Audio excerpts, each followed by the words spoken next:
Hey guys, welcome to Lincoln County Podcast. Today we have Jessica Dedmond on, and we're going to have a chat about Lincoln County, business in Lincoln County, and life in general. So I'm going to turn it over and to her. So tell us quickly a little bit about your business and yourself. Well, thanks for having me. My name is Jessica Dedmond, and along with my husband Josh, we own and operate G&P Concrete. We focus primarily on residential new construction flat work. Then we've recently launched a decorative coatings division. So we focus on primarily St. Charles, Lincoln, Warren, and Franklin counties. And concrete is not boring. We do a lot of cool stuff, so much more than just driveways and patios that you're used to. You guys do a lot of stamping.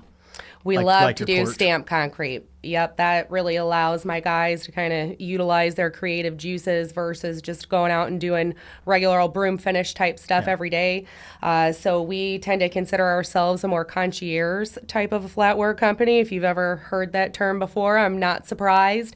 Basically, we cater to an audience that prefers more decorative type concrete versus just regular broom finish type stuff.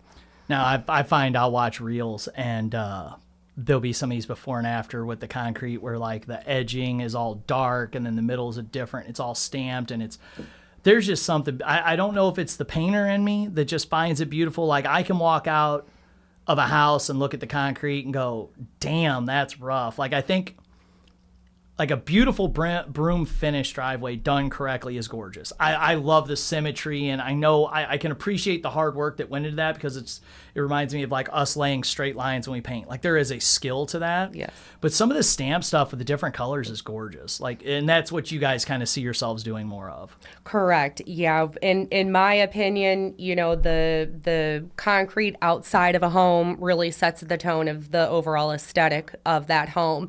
And so when we get to the point where the flat workers come in on a new construction build, oftentimes the money's been spent, the budget's gone, and they kind of overlook the importance of the flat work on the outside of their home. So it's not uncommon for homeowners to kind of estimate what they want and, what that final product's going to be. And oftentimes we'll get called back to rip out a brand new porch and put in a stamped porch. Or, there's plenty of other options in the decorative world versus just a stamp or a color. You can do decorative saw cuts, different broom patterns. Like you said, you can do decorative borders and edging, radius curves versus square curves. So there's a lot of different stuff you can do. But yes, the guys that pour the concrete for us and finish the concrete are truly craftsmen. It's a dying art.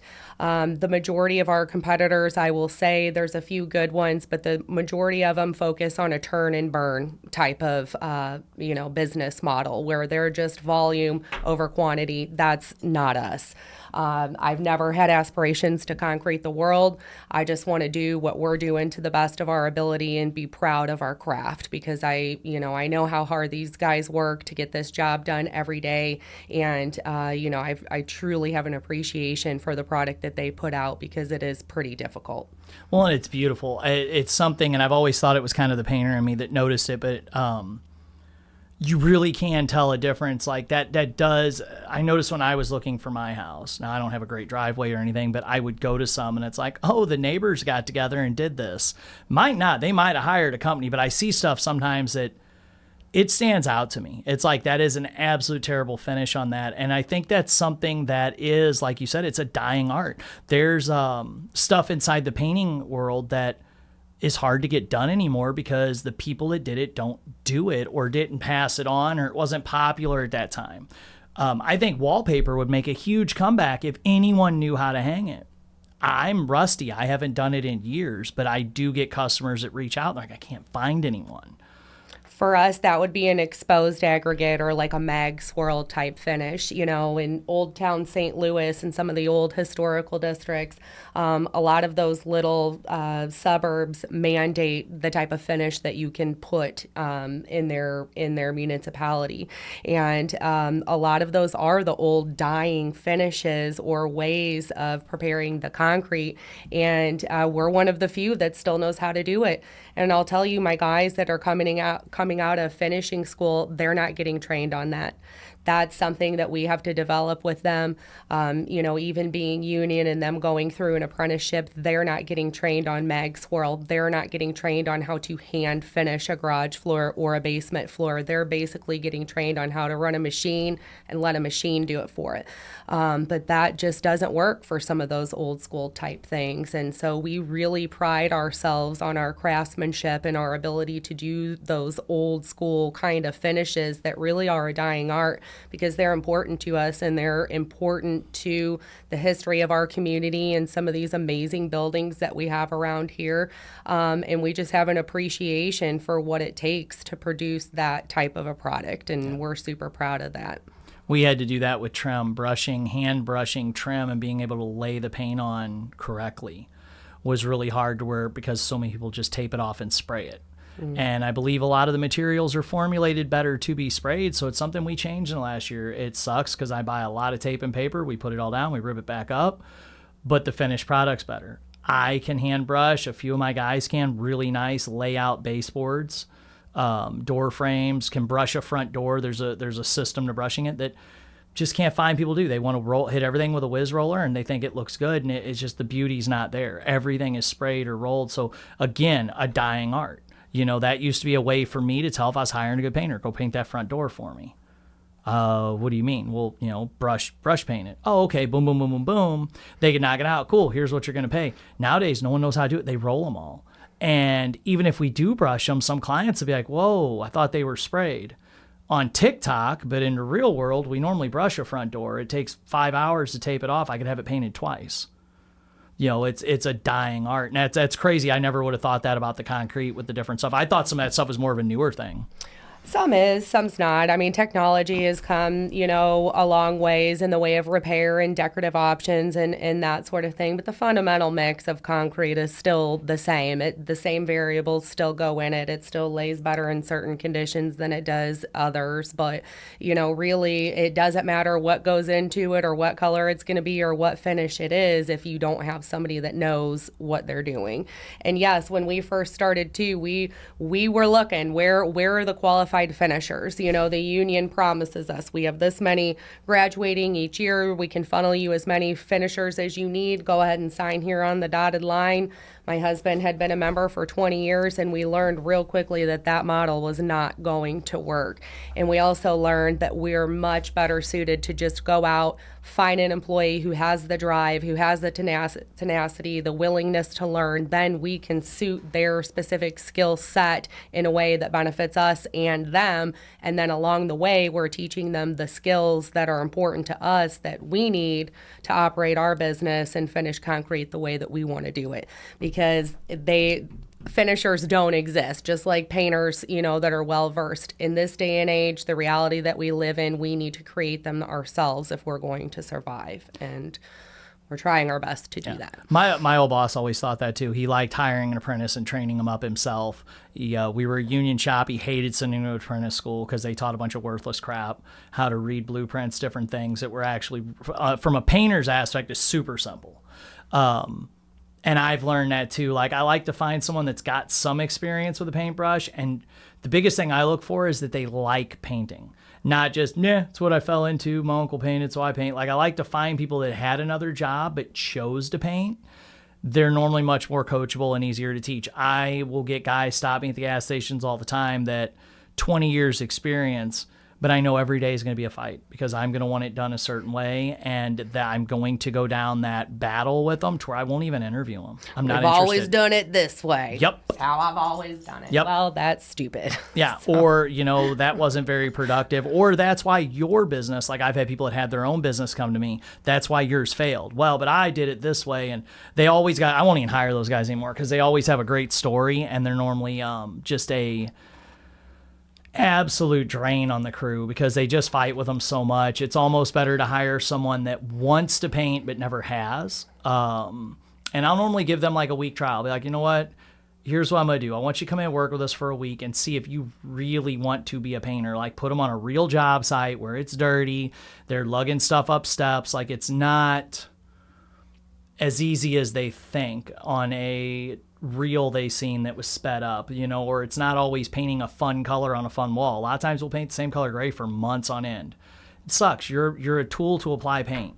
At that point, there's the artistic side of it's not there. You have to be clean, you have to be tidy, you have to draw straight lines, but it's not fun. Yeah. And I find that. Well, and how do you go out and, put out a help wanted ad for a painter or for a concrete guy and sit across a table from them and have an interview and look over their resume? That don't work. You have to get them out on a job site in real life. Then you're going to be able to tell. And yes, you can tell pretty quickly. And for us, we can develop those skills. We can develop those little bits and pieces of consistency and, quality and that sort of thing. So as long as that drive is there. And so as long as that willingness to make the same investment in us that we're going to make in you. And, that's something else that's also super important to us that most of our competitors don't do. They don't give a shit about their employees, big or small, outfits.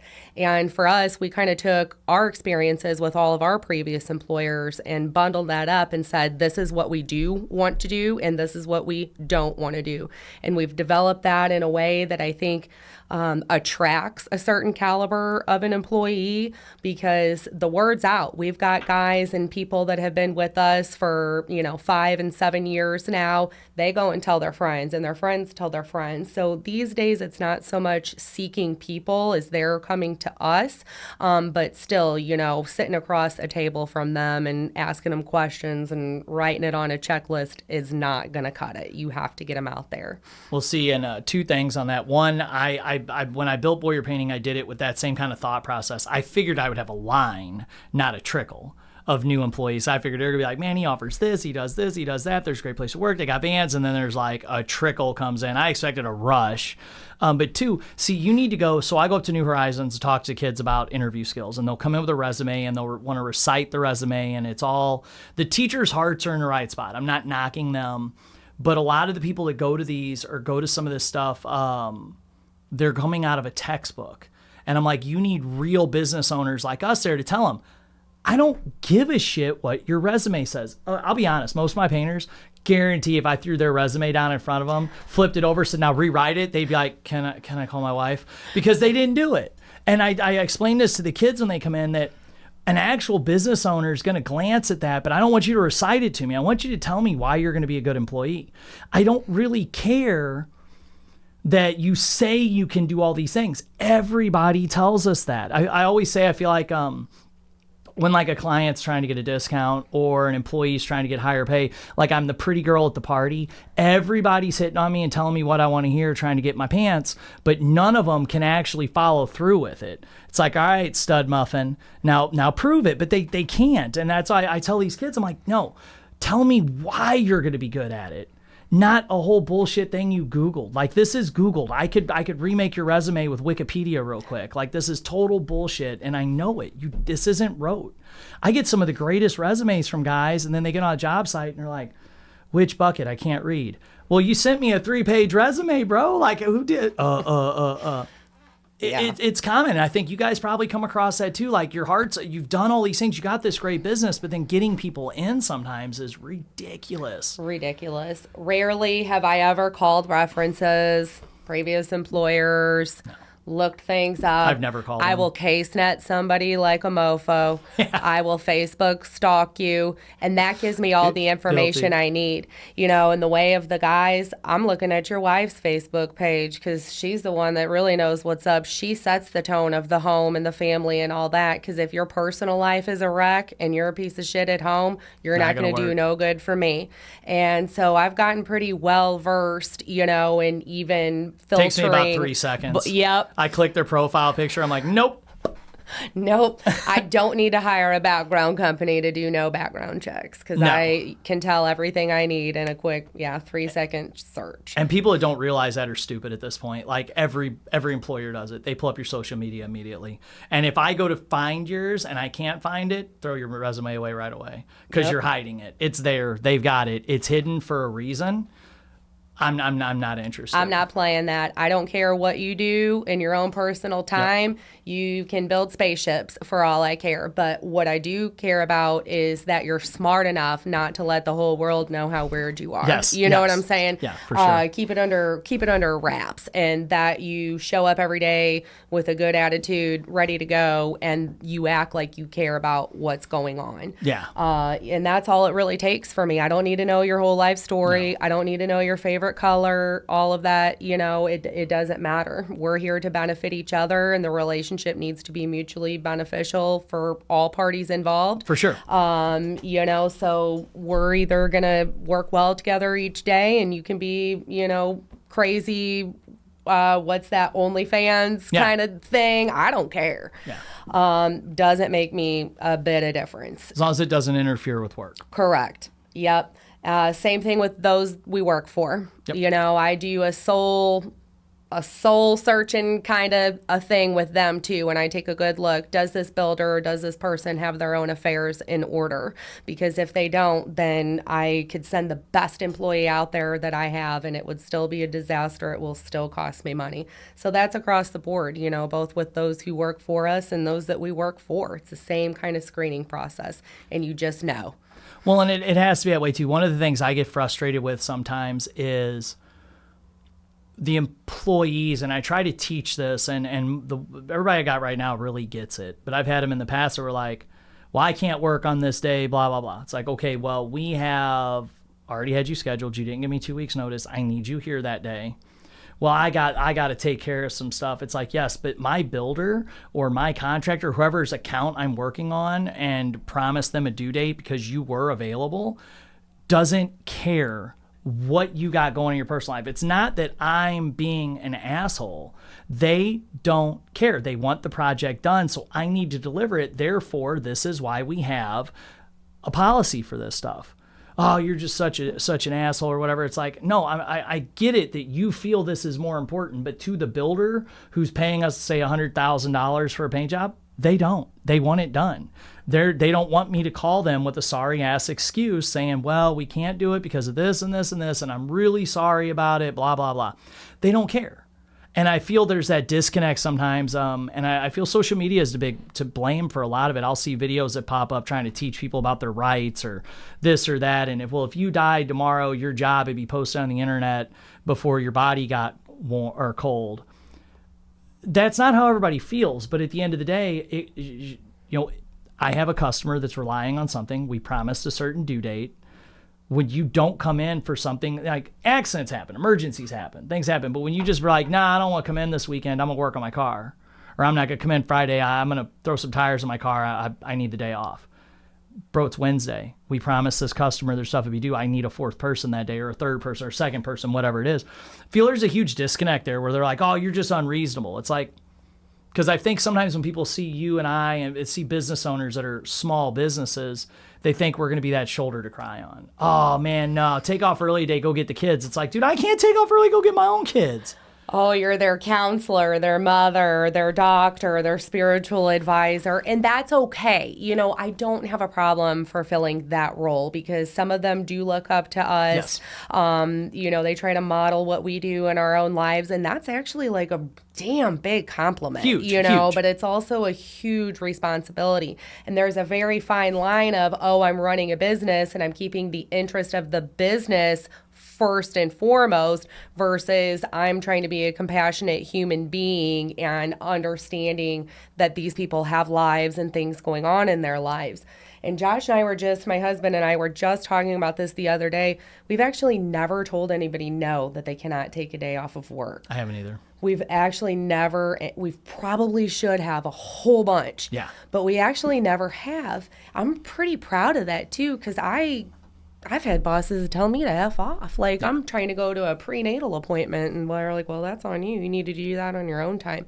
I never wanted to be like that because I don't want to have these guys have that taste and build up that animosity toward us. Otherwise, that starts to degrade the beneficial side of the relationship for both of us, So we try to be very accommodating, but there is people that abuse it. There are people that, take advantage. And when you start to look at that, other things come to light, other mishaps or other missteps on a job site, lack of accountability. That's when we're like, there's the door. And that's what I do. I give them a couple shots, but then when it's like, okay, this is every Monday, you can't come in. See ya. It's a new excuse. Or when, I save all the texts. I'll be like, you already used that excuse 6 months ago. I need you at work. I'll have that towards like, well, I don't want to go to that job over there. It's further away. Sorry, that's not. Well, can you switch me with so-and-so? I know they won't care. No, I already sent out the jobs for today. This is how I wanted my crews organized. I'm not moving it. I've got other things to do. Right. And sometimes you just got to draw the line. You do. And when it gets to the point where they're disrespecting the paycheck that you're writing them every week and the effort that goes into making sure that those paychecks are there every week, you can't leave them on a job site by themselves and expect them to have your best interest at heart. And what we tell everybody is, as long as you want to be on this journey with us, we want you with us. If we don't, you're going to know, and you're going to know real quick. And, we will teach you all of the skills you need to do your job and then some. And wherever your journey takes you, that ain't going to hurt your resume. We're only doing things and teaching you skills and affording you, the wisdom of things as we go along that's going to help you in your journey. So as long as we're on that same path, we will support you every step of the way. And if that journey of yours takes you off of our path, we hope that as you look back on your experience with us, you realized the investment that we made in you and how that's helped you on your own journey. And we'll support that. I don't even take it personally. I just, all right, you're fired. I got to move on with my day. I've got other things to do. You obviously don't. One the other day, couldn't make it to work, miss work for this, miss work for that. And then when I fired him, he's like, I really need my job. Obviously you didn't. And that was it. I dropped it. I didn't respond back. I moved on with my day because I now had to adjust my schedule. And I agree. Like, I don't have any hard feelings. I've ran into people that quit at the martial arts school for whatever reasons, and I'll be like, hey, how's it going? And they're like, oh, you're not. No, I'm not mad. Something changed in life. I don't know what it is. It's none of my business. I'm not upset. Or people I've let go for painting, run into them. I've got one that I help bid jobs. They've worked for another company. It just didn't work out for us. Started trying to bid some things. Was like, hey, could I ask you your input on this? And I've broke it down to where this is how I bid things. I don't mind helping.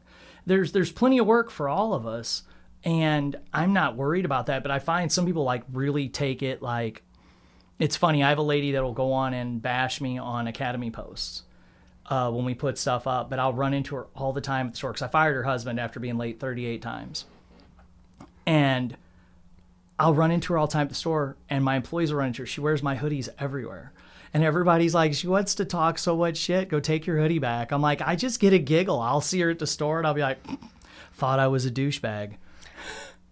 People who waste energy on that type of things, I say a quick prayer for them and move on with my day because it's not worth my energy. It truly is not. And I piss a lot of people off, not intentionally. Yeah. Again, just going back to boundaries we were talking about, just a bit ago, it's more so about boundaries and protecting the best interest of my company, right? But Josh and I kind of have this bad cop, good cop thing going on.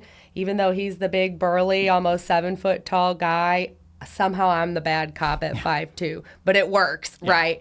And so when we're out in public and we see people that have had issues, Josh is more so the one that's like, hi, how's it going? I'm kind of in the background, like, I don't even want to deal with it because I've decided that our journeys were going to separate, and I've also made the decision not to waste no more energy on it. So you do you, I do me. I want you to eat, just not at my table. Yeah. But I will say there's also some I don't want to eat too much because they suck. But I, again, try not to waste the energy on that and just focus on my task at hand. And that's ensuring that the people that are still at our table want to be there, are happy to be there, and that we just make life as simple as possible, right? Yeah. And that's my ultimate goal, I think, is simplicity.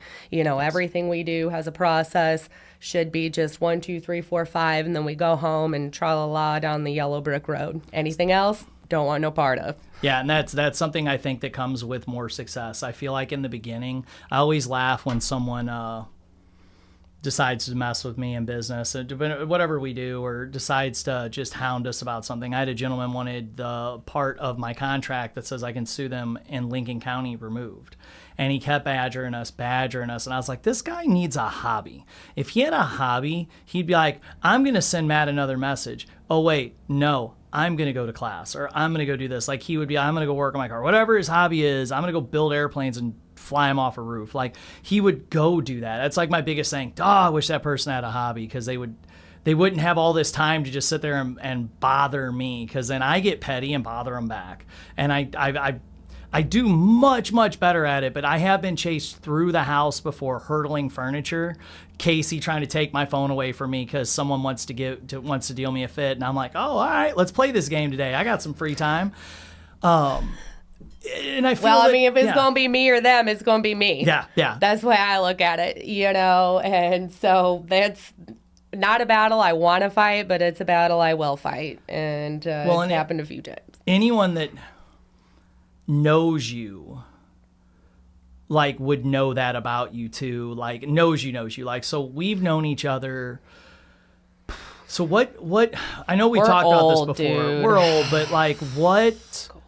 So I feel like, I know we talked, I think we talked, we were in Miss Whitty's class, right? No. Yeah, Yes? I think it was like third-ish. Well, third was grade. Vigil. I had Vigil too. You had Vigil, so we had Miss Vigil. That means, did you have Miss Bowman for reading? Yes. So she was my neighbor. Fun story. We tried to get her fired. She told me I was like having trouble reading a book. She was like, you're stupid, never gonna be able to read. Literally told me that. Parents went to Mr. Beatty, would not get rid of her. She lived around the corner from me. So I remember one year for Halloween, my buddies and I got hopped up, and I'm like, Mom's not walking with us. I'm going to lay into this old bag when she comes to the door. We had on masks, and she's like, is that you, Mr. Boyer? And I was like, son of a biscuit. I was so mad. Like, all my friends were like, dude, you totally punked out. I'm like, she's going to tell my mom. She knew who I was. I'm wearing a mask. What the heck? How she knew, I don't know, but I was going to tell her off. And I'm glad I didn't, because she was a little old lady. But so we had Vigil. Who'd you have for second grade? Did you do Zumwalt the whole time? Yeah, Stroder. I had at JL Mudd. I had Stroder. Okay, so we had her. Did you have Whitty for fourth? Yes, I had. How the hell we have for all three fourth. Then? We had all three of those together. Okay, for quite a while. Who did you have kindergarten or first? For first grade, I went to St. Peter's Elementary. Okay. So we hadn't quite moved to O'Fallon yet. So it was second grade in Stroder's So it was second class. grade when you came in. Okay, because then that would have been second grade at JL Mudd. So we were 8. Well, I was trying to think. But you 7, didn't do 8. anything before that? Was Zumwalt? No, Nope, we had St. lived in Peter's. St. Okay. Peter's. I couldn't remember. I remember there's a photo. So like Brandon Kettner, a bunch of us, Kyle Ramunga, a bunch of us all went to First Baptist preschool together too. Like we went preschool all the way up, and there's one photo that I never could quite remember, and I was like, I always kind of wonder if that was Jessica, and I just don't remember. So we had second grade with her, so there was like, there's a bunch of people in that class that, then third, fourth was Woody. Who'd you have for fifth? For fifth, oh gosh. I had Pitts. Okay, Pitts. It was a chick. It was a big old chick. I only remember Mr. Pitts. I can't remember the rest of them. I don't know. Yeah. Man, you're digging into the depths I know, we're of going my way brain. back. I know. know. So we all the way back to second grade. It was a long time. And, like, we never really hung out with the same, like, group of people. No. I didn't really do a group of people, though. I didn't was either. kind of, like, hung out with who I liked and didn't give a shit about all that. But I hung out with whoever, and then I was always at the martial arts school once I turned about 14, so I never hung out with anybody. I never did anything past that. And before, like, once we hit middle school, I was super active at Taekwondo, so I, like, remember having to like request to skip Friday night classes once in a while just to go to the 7th and 8th grade dances, or 8th grade. Was it 8th grade we had dances? I just remember having to go, like, having to hey, because it was a special invite only class, being like, hey, I want to go to this dance with my friends. Like, because I was always at the school, and I never did anything socially. I didn't either. I had a bad circumstance with my real dad, and that at that point, end of elementary, beginning of middle school was when that was kind of going down. And so really the thing that kind of helped me through that was just like reclusing into my own only child self focusing on school, sports, extracurricular type stuff. And then outside of that, until I got into my teenage years, I just kind of did my own thing. Yeah. And had a lot of time where I was pissed off at the world and ended up doing more harm to myself than anybody else, which I don't know how that happened. That's something but then, you get a little bit older and you start to realize things, and, life's too short to be pissed off at the world. And other people's, the way that they deal with you and how they treat you, that's their problem, not yours. Yeah. And so I think all of those experiences really kind of prepared me for where I'm at now, because had I not known not to make other people's problems my own, or not to give them that energy, or not to set those boundaries, I would have got chewed up and spit out a long time ago, trying to be in business for myself, especially in the world of construction, being a woman. And concrete guys were usually the last ones there at a house. You might have some finish graders and some solders after us, but it seems like everything kind of gets blamed on the concrete guy, and so it's a lot. That's how we get it inside the house. It's always the painter. We're the last one. It's always the painter's fault. Always. But you go back to simplicity and consistency. You document. You have the same process for every job. You keep a log. You take photographs, and it's just real simple. Yeah. We do the same thing. And now when those calls come, something gets blamed on us. I'm like, well, this picture says different. We've had several occasions like that. We had one where a roofing contractor had us do some work, and his sales rep told them that we didn't do the work. And he's like, hey, man, I ain't paying you guys. The sales guy said this, and, the customer's really unhappy. You guys left the house trashed. Oh, hold on, let me send you an email. And in the photos that the foremen are required to take of the job, they're sweeping up, and there's photos of finished product. And I had a 5-star review from the customer, and she hired us to do more work because she had paid us for the additional stuff. I was still trying to get money out of him, and he was like, I'm really sorry, check will be there tomorrow. I guess I got to fire someone.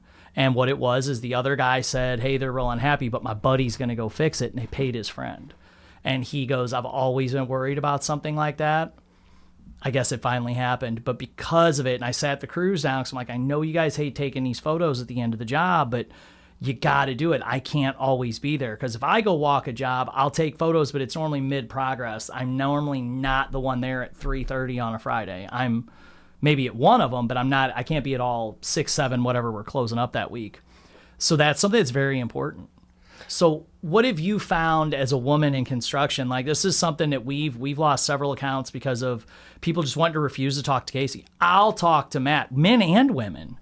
I want to talk to Matt, and it's like, and I've had them call me names. They're like, oh, what, you too chicken to talk to me? No, you need to go through the office. You don't get to talk to me right now. You need to deal with the office. The office can handle what you need. I can't. I'm out in my truck on a job site. Well, I want to talk to you. Cool, Peaches, but you don't get to. So call the fucking office or we don't work for you no more.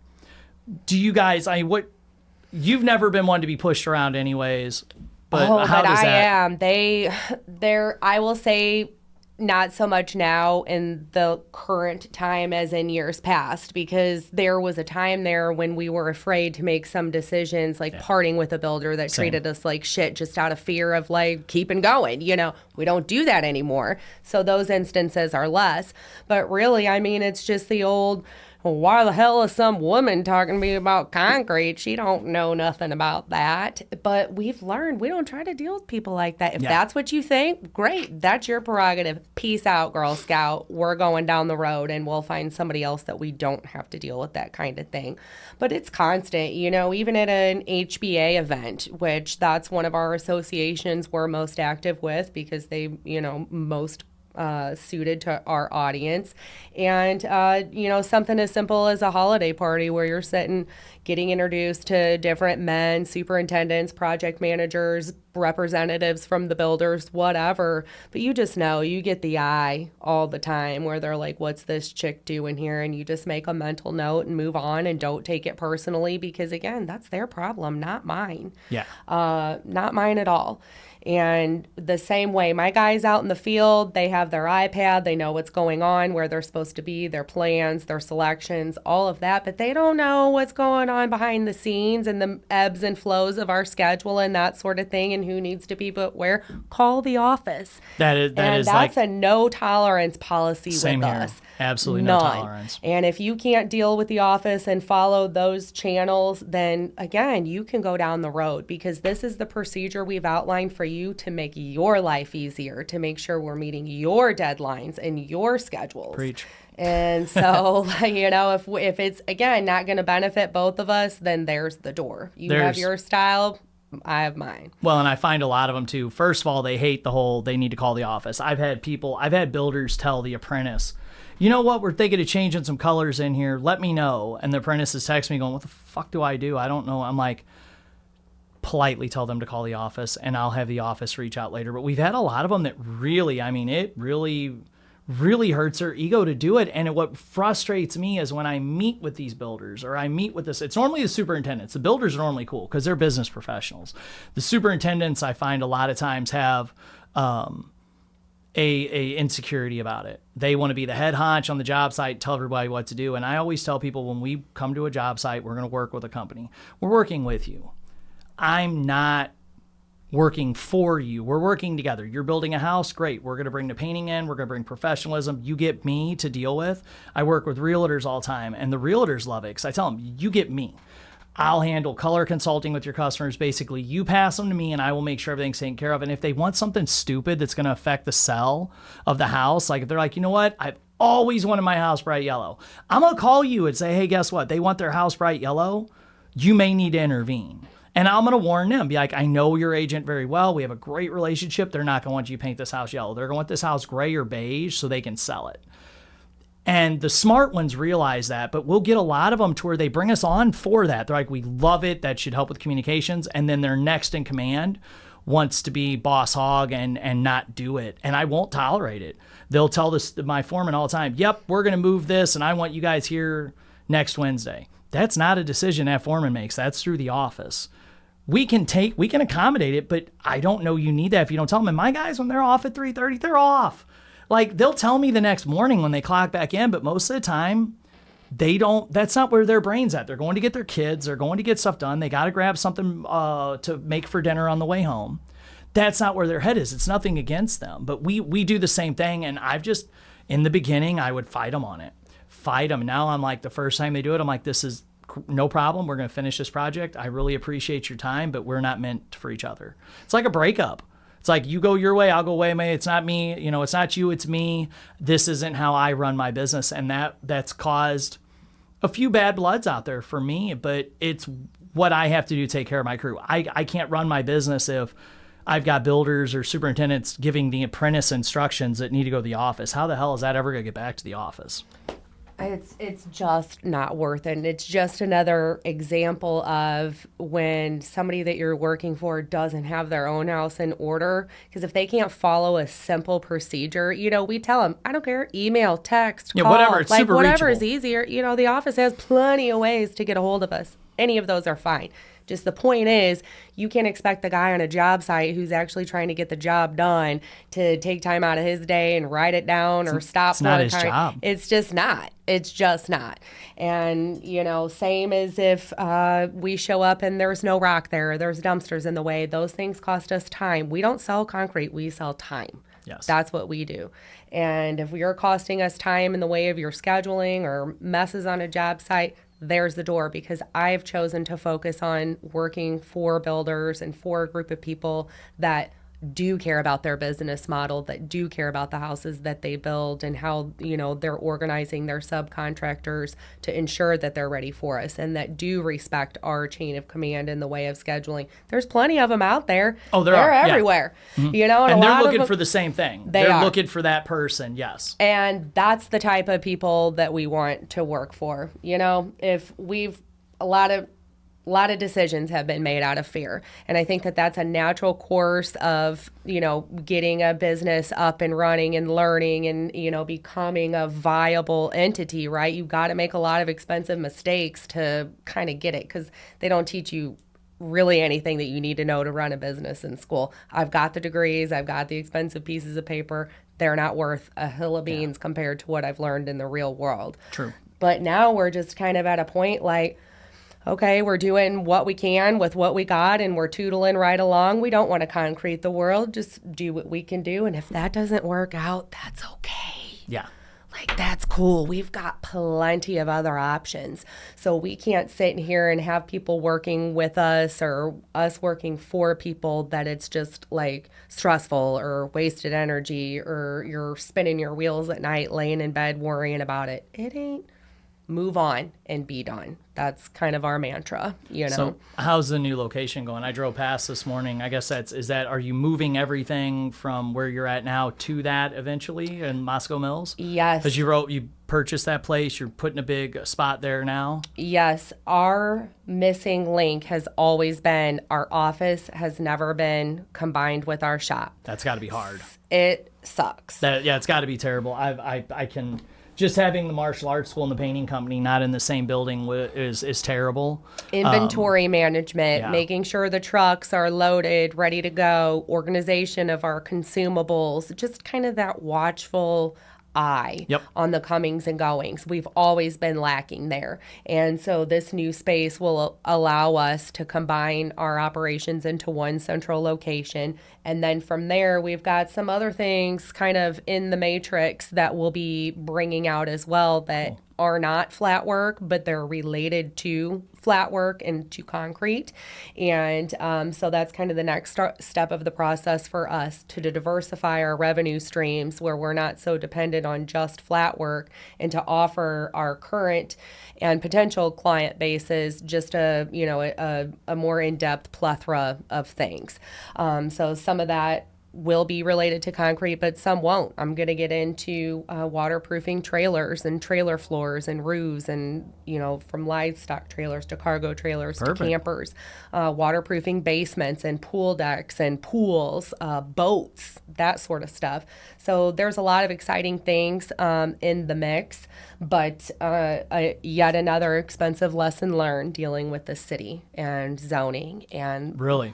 Board of Aldermen and the whole deal. Well, I bet on the spot where that's at too. I bet it. I seen them there this morning. It looked like they were marking some stuff off. And are you guys gonna fence a bunch of it in? We're getting what's a the plans? fence in order to kind of encompass a little yard area. Yeah. We don't store much outside, but we do have some things. We also plow snow in the winter, so I've got some snow plow stuff and like my pile of rebar and my rock.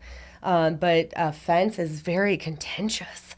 Been working on my fence since July. Wow. And getting that all kind of squared away. And so I'm just chalking it up to a learning experience, trying not to waste too much energy on it. But I was getting excited and pissed off, and I was going to meetings and like writing speeches and spending days practicing them. And I just let my attorney handle it. I'm like, it's your problem. Well, but that's another thing too people don't think of when you own a business. So like one of the biggest laughs I had was one of the years we did the fair parade and I ran every van I had in it. I had parents from the school actually come up drive some of the painting equipment for me because we had the truck, we had the transit. I had 6 vans. I had my truck and trailer. And then we had a GMC Jimmy that I ran around in doing bids. Like we had all these vehicles stretched out and everybody's like, oh my gosh, you're so rich. And this must just be easy. And, oh, you got all these vans. You just send people. They don't realize like, it's not just for us painting houses or for you bidding and scheduling flat work. Like there's a whole nother life to just having the business. Payroll issues. We find mistakes all the time in taxes, payrolls, our supplies. We've got different accounts of ours may have a contract with Sherwin-Williams and get special pricing if it's a large commercial account, which to kind of touch on your whole organizational thing is one of the things I've been doing is going to more large commercial accounts because they are much more organized. It seems like the big companies building a lot of houses have system and orders in place and they like the fact that we do. And we've been doing more of that. It's a little harder on the bookkeeping side of keeping money flowing when everybody's on a large job site, but their office emails my office, actual color listings. But we, keeping track of all that stuff, like people don't realize there's a whole nother business there where we'll go through and realize that we've been getting charged the wrong gallon price, or we'll call in and order a 5-gallon bucket. They'll only have it in singles. Well, their policy is to charge us the 5-gallon price. Well, they won't. So we'll have to go back through 6 months worth of records and realize they owe us $4, $5, $6, $7,000. Like, people don't realize that. Like, you guys got the place. You want to put a fence up. It's December. You've been messing with that since July. They don't realize that stuff, and it pulls you away. It's almost like a rubber band that starts pulling you back when you're just trying so hard to go forward. That can really frustrate you. And it's something that Casey and I are, like you said, just let your attorney handle. It's something that I've been having to learn to breathe and let things take its place and then reevaluate which direction I'm going. You can't always just fight it because it's not going to work. No, and pay people to do some of that stuff for you. Yes. I often get asked, like, what's your best piece of advice you can give to somebody who wants to start a business? Okay, before you do anything, you build your network of your related associations that pertain to the type of work that you do. You find a damn good CPA and make him your best friend. You find a banker, make him your best friend. And then you find a lawyer and tell that lawyer you're willing to put his kids through college if that's what it takes for him to protect you. Once you do all those things, you're kind of ready. Because you may be able to do it all, but you can't. And what may take you 10 hours to do, a task that's not completely within your wheelhouse, sure, you can get it done. It's going to take you 10 hours, but a person that you hire to do it, it's probably going to take them an hour. And you're saving your sanity in the long run, which is most important. Yes. And so, in dealing with this city, I knew right out the gate I was not playing out of the same playbook that they were. I thought we were, because that's supposed to be their ordinances and their zoning, right? But it's not. And oftentimes you think you're playing out of the same book as a builder or a vendor that you're buying, but you ain't. No. And that's where it's just so important to have all of those different sets of eyes and perspective and that sort of thing. I forgot to say your insurance guy. Yes. You need a damn good insurance guy too. One but that's going to direct you people. correctly. Yeah. When we went to buy this building, I took it to every single one of those people in addition to our realtor. And I said, from your perspective, what does this look like as far as, is this in our best interest or not? And I took the opinion of every single one of those into consideration before we pulled the trigger on buying it. Had I not, I would probably be up shit creek. I would have paid way too much money for it. I would have haven't. My fence wouldn't be going up now because I'd still be beating my head against the wall trying to deal with them. And so that's super important too, because you do live it, you eat it, you breathe it. It's like having another child. You're never going to be able to turn it off, even though you can try. We're better at managing that now than we used to be. But it's just, I rest better now knowing I have a network of people that I can trust and that I pay to just handle some of that stuff for me, because I can't. Well, one of the things I struggled with was hiring someone to mow the grass, hiring someone to come in and clean the house, hiring out a few things I was good with. I got confused in the beginning because, you go to your tax man, they're like, here's what you want to do. And then you go to your insurance man, they're like, here's what you want to do. That might not match up. So I really sat back and studied it. And so I'll go to all them, and then I go to my attorney and I said, okay, what's going to protect me? Because my tax man wants to save me from paying taxes. I don't care. I'll pay taxes. My insurance guy wants to cover me so I don't have a large claim and cost them anything. But my attorney's job is to really protect me. And so the last word is my attorney. I'll lay everything out for him, and he'll say, because once we got to over $1 million a year, I said, I need to reevaluate some things. And he's like, yes, you do. We need to do A, B, C, D, and E to cover you. And then this other stuff falls in. And I'm like, okay, so you're my final decision maker. Is this good for me? And you have to respect those opinions. And I was good at that. But I had some mishaps along the way, like we all probably have. You hire a CPA you're not happy with. It's hard to nail all that down in the beginning. But the biggest thing is I would have a million things I need to do, and also want to spend time with the kids. But I'd spend all afternoon. I'm meticulous at whatever I do, so I'd be out mowing the grass, trimming the grass, leaf blowing the yard, pulling weeds, all this stuff. Casey and I both would be. And we'd spend all afternoon doing it. And then I was pissed because I didn't get to shoot I'd be mowing while the kids were playing basketball or something. I wasn't getting that time with them, which when you're self-employed, you get a lot of time with your kids, but you don't always get the ones you want. So I hired it out, and that was a really hard thing for me, was hiring out. Took pride in it. I'm the man of the house. I mow the grass. I don't need someone to clean my house. I'm a tidy person. But I'll tell you what, hiring some of those other things out too, the little things that people don't think about, makes a world of difference. I seriously need to start door dashing or whatever it is, the Instacarting my groceries, because some of that stuff is amazing. I mean, we'll spend a whole half a day getting grocery shopping done, meal prepping our food for the week, making sure we're making healthy choices. And when you really look at time and money, sometimes it's better to hire some of that stuff out if you can. And even if maybe it's not your financially, the money's really not there, you're going to make it back with the free time you save. Like if you take something to your attorney instead of you going through Google a million times, or like me hiring a media company. It takes me forever to edit a video. It takes me 10 times longer to even write my post because I'm constantly missing words because I'm so ADHD and I'm typing so fast. Last night I sat down to make a post on my own, and I was timing the kids in class doing stuff. The instructors were running it. I was like, I'll sit back here and run the timer for you because I wanted to make this post.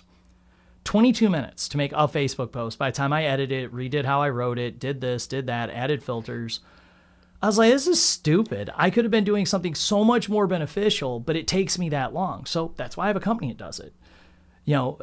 It's so important to learn those lessons. And I feel that young entrepreneurs or people just getting started think they got to do everything. And in the beginning, first, you do. While you're getting started, you do. Unless you miraculously have a huge line of credit that you could borrow from, or a super rich relative, you do have to do that stuff at the beginning. But as soon as you get to that point, you've got to delegate it. I watch people cripple themselves with that stuff to where it's like, you hate life. You want to go jump off of a bridge, and that defeats the whole purpose of why we're even doing this, right? To provide a better life for ourselves and our family. My kids don't need a basket case of a mom. They need a hardworking, happy mom that sets an example. But there's a fine line between that and somebody who wants to go drive off of a bridge. And that's a fine line. A fine line. Some days are better than others too. Mm-hmm. A good piece of advice that I got given to me as a business owner was, even in the beginning, you don't have money to pay for, hire out consulting and IT or whatever it is, but you want to aspire to be in that position to do that, right?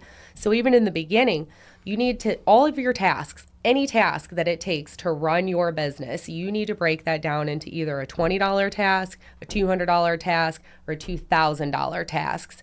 Hire out all that other shit except for the $2,000 tasks. That's the stuff that you focus on. That's actually what's going to give you the longevity in your business experience, is focusing on those tasks that are more so working on the business, forecasting, planning, versus working in it.